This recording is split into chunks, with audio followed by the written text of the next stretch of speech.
This is the worst GameCube game I've ever played. I genuinely don't understand how Capcom developed this. In 2003, inventive games like Piano 3, a super underrated shooter that was part of the Capcom 5, was out. On top of Resident Evil Outbreak, Gotcha Force, and Mega Man Battle Network Transmission. There's definitely more, too. And yes, I know it's a kid's game, but Capcom licensed games have always been in a different league. Think DuckTales, Aladdin, Chip 'n Dale Rescue Rangers. I guess my mistake in thinking Hide and Sneak would be of a higher quality was the fact that all those games I mentioned are SNES era or older. It also stings that this costs $40 or more in 2024. Yeah, I'm dumb for buying it, I know. But I just want to try it because I kind of liked Magic Mirror, though now I almost doubt my memory on it. There's not a ton to do in this game, and there's only a handful of enemies.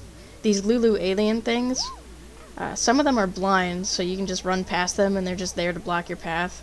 You have to jump on the ones with footprint backs to get to stuff every once in a while. Some of the Lulus can hear and see you, so they charge at you around the corner before your camera even moves. So then you lose one of those stupid hearts that are honestly not that common.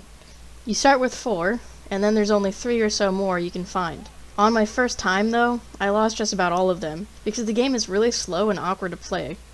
As I mentioned about the camera, it just does not move like you want it to, and neither does Minnie.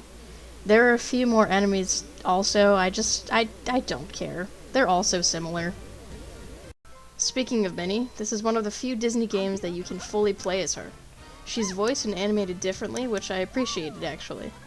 Her story mode includes new cutscenes to have Mickey be the captured one instead of her. And I also gotta admit, the cutscenes are fully voiced and animated with a good bit of quality. That being said, there's really only 2 longer cutscenes, which are at the beginning and end of the game. Throughout Hide and Sneak, there's little to no story, just really painful sneaking or semi-decently paced running with the B button. When it comes to the game mechanics, you're pretty much just using BA and maybe the C stick if you want to see a nothingness void outside of the regular viewing screen. So here's how the action works. Every time it seems like an enemy is about to spot you, you've got to hit A. The whole screen then slows down and changes color. You'll first notice crates that are lit up, and that's what you jump on, so you're above the enemies and out of harm's way. There are minor puzzles in the story mode, mostly so you can use hooks to get over pits, but sometimes you have to hit A, then get under crates, or further in the game there's a star on the ground or whatever else, and boom, you fly over enemies to reach new places. And that's pretty much it. I don't get any major satisfaction out of the gameplay loop. I wish it was a lot smoother of an experience. Imagine if the speed of Persona 5 dashing was in this. That would have really been awesome for this game instead of me wanting to, quit 800 times within 30 minutes. And that being said, this game only lasts about an hour. It was literally still that bad that within that short amount of time, I was fighting for my life. Okay, I've talked bad enough about this goofy, Mickey game.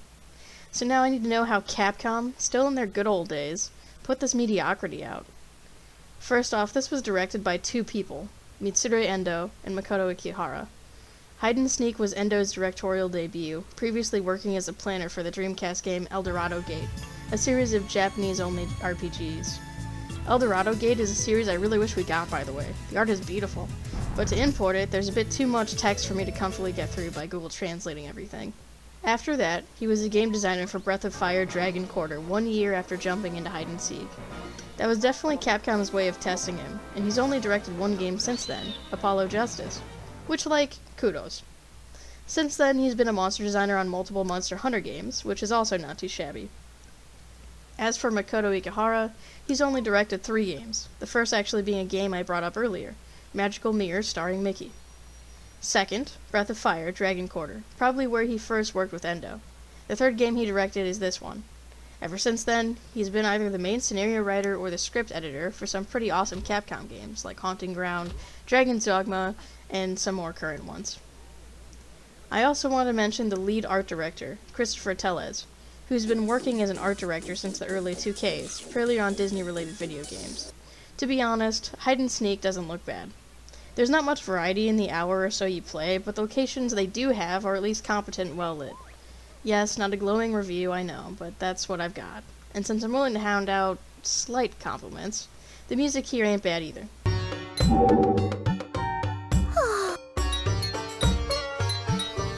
Yuko Koniyama, mostly known for her work on Monster Hunter and Kingdom Hearts as either an arranger or composer, worked with Seiko Kobuchi, who has a hand in a bunch of Resident Evil titles, as a sound director, specifically on the PC ports. It's actually really hard to find anything worthwhile when it comes to info on this game. I guess no one cares to document a bunch since it's licensed. But I really want to know how the process goes when choosing what gets made from an IP. 2004 was when licensing between Capcom and Disney ended, after starting in 1987 with Mickey Mousecapade. Capcom's kind of in a renewed golden era, so they won't need the help they once needed with name recognition for a title to get some sales. At least not one with Mickey Mouse. And I guess that's kind of what it comes down to. Being desperate to keep the doors of a studio open and jumping at the chance to get some recognition for any mom who might pick up a gift for their kid. Recently, licensed games have had a second wind. RoboCop, Gollum, Grinch, and a bunch more all came out in 2023, to varying degrees of success. That varying quality is likely part of the reason licensed games were somewhat banished for a long time, and this hide-and-sneak game isn't faring well on the scale of decency. The issue with this whole thing that I'm seeing with licensed game lately is that one studio just becomes a license mill, or game mill. This company sucks. They literally churn out some of the worst playing games that have come out in recent time. What's a game if not playable?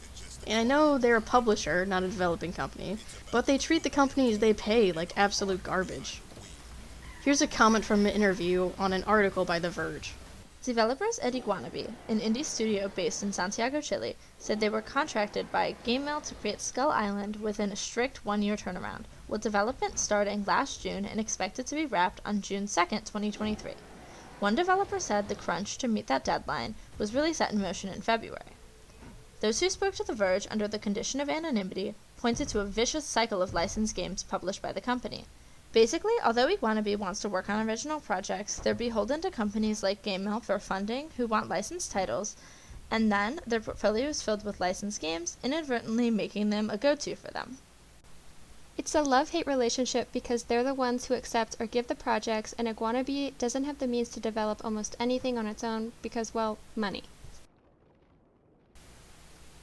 It's definitely a mixed bag, because on one hand, little companies get the chance to be employed and be a part of the game industry, and on the other, they get used up and closed down because the games they're able to make just aren't good enough, given the time and resources.